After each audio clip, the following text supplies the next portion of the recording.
Switching to ALDI Mobile and keeping your existing number is straightforward. ALDI Mobile is a prepaid wireless service that uses Verizon's network.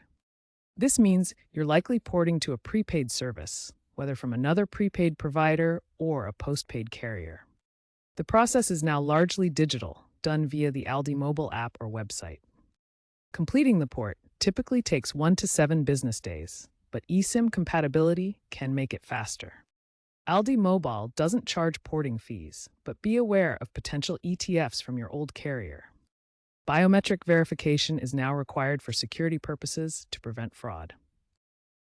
To port your number to ALDI Mobile, ensure your number is active, not subject to a port freeze, and that account details match your request. Here are the key steps in the porting process. First, order an ALDI Mobile SIM kit and activate your account. This gets you set up with ALDI's prepaid service.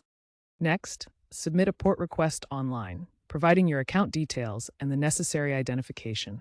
This initiates the transfer process. Then, wait for verification.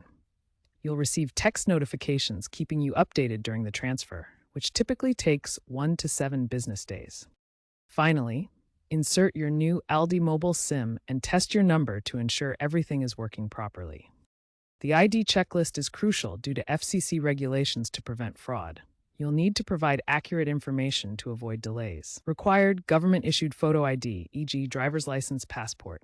Required account number and PIN from your current carrier. Required last 4 digits of your social security number or tax ID. Required proof of address if not on your ID. Remember, prepaid to prepaid ports are generally simpler than postpaid to prepaid transitions.